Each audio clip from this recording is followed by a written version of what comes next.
ओम श्री परमात्मने नमः।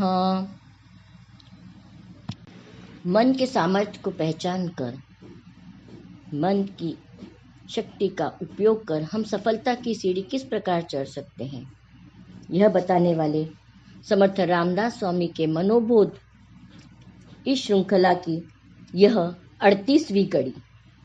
मूल मराठी श्लोक। मना प्रार्थना तुझला एक आहे, रघुराज थके होऊ निपाहे, अवज्ञा कदा हो यदर्थी न कीजे, मना सज्जना राघवी वस्ती कीजे। हिंदी अनुवाद।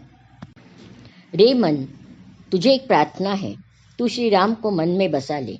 मेरी इस विनती का अनादर तू न कर, तू राम के दिव्य स्वरूप में ही रह ले। समर्थ रामदास स्वामी मनोविज्ञान बहुत अच्छी तरह जानते थे। किसी को भी हम अगर रूढ़ शब्दों में कहें, आज्ञात्मक शब्दों में कहें, तो वह काम इतने मन से नहीं करता, परंतु लाड़ प्यार से बताया जाए, समझा के बताया जाए या रिक्वेस्ट करे कि प्लीज़ आप ये काम करेंगे, तो तुरंत तैयार हो जाता है। इसीलिए वो मन को भी समझा रहे हैं, उससे प्रार्थना कर रहे हैं कि रे मन, एक तुझसे प्रार्थना है, तू प्रभु राम को अपने मन में बसा ले। बसा ले, बस्ती कर ले, मतलब क्या होता है? जैसे हम किसी जगह में बस जाते हैं, किसी गांव में, किसी शहर में, वहां से हिलते नहीं, तो उसी प्रकार प्रभु श्री राम के मन में हम बस जाएं, या हमारे मन में प्रभु राम को बसा ले, मतलब ये एकाकार हो जाए, राम और हम, इसमें कोई अंतर न रहे।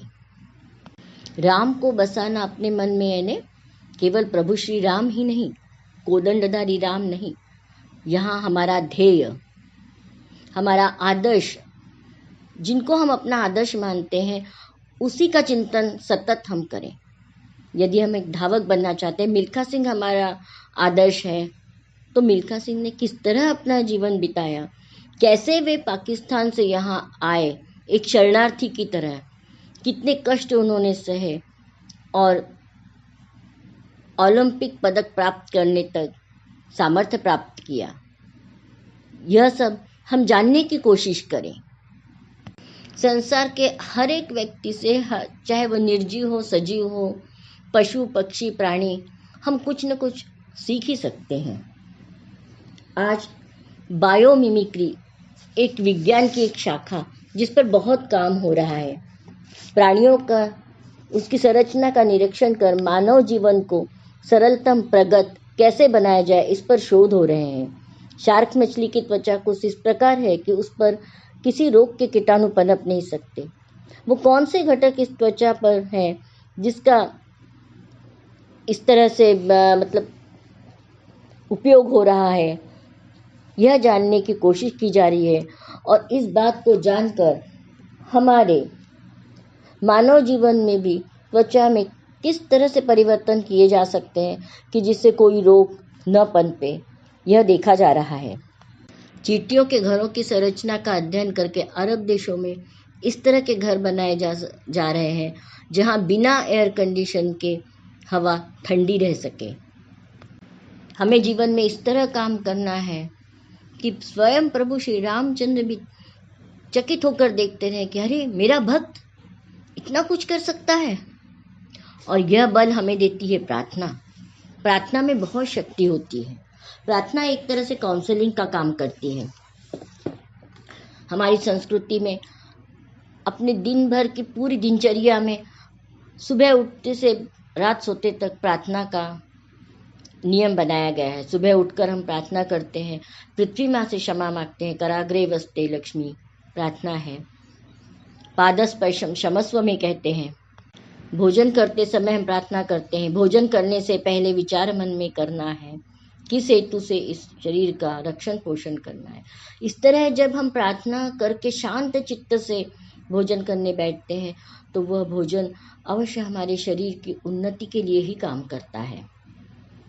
आजकल पैरों में चप्पल, हाथ में प्लेट और खड़े होके जो भोजन करने की बफे इस तरह की सिस्टम चल पड़ी है, वो हमारे इस शारीरिक विकास, मानसिक विकास के लिए पूरक नहीं है।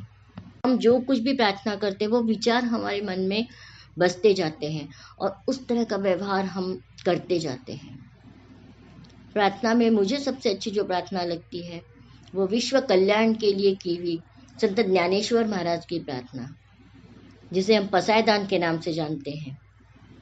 आप वो पूरी प्रार्थना जरूर पढ़िए, जिसमें उन्होंने कहा है कि खड़ांची वेंकटी सांडो तया सत्कर्मे रतिवातो। खल यानी दुष्ट मनुष्य की दुष्टता जाए, दुष्ट मनुष्य मरे या दुष्ट मनुष्य का नाश हो, ऐसा वे नहीं कह रहे हैं। वे कहते हैं कि खल यानी दुष्ट की दुष्टता जाए, समस्त प्राणी मात्र में मैत्री की भावना जागृत हो, विश्व कल्याण की कामना प्रार्थना में करते हैं। सच में अगर हम विश्व कल्याण की प्रार्थना रोज करें तो अपने आप हमारे विचार उस दिशा में जाने लगते हैं और हम भी अपने विश्व की, अपने भारत देश की कामना करते हैं कि उसका कल्याण किस प्रकार हो, और हमारा व्यवहार भी उसी दिशा में होने लगता है स्वाभाविक रूप से। तो आज से हम प्रयत्न करते हैं कि कुछ ऐसा करें कि सच में स्वयं प्रभु रामचंद्र भी हमें चकित होकर देखते रहें, वाह कैसा है मेरा भक्त। साथ ही समर्थ रामदास स्वामी के बारे में जानने के लिए डिस्क्रिप्शन बॉक्स में अवश्य देखें।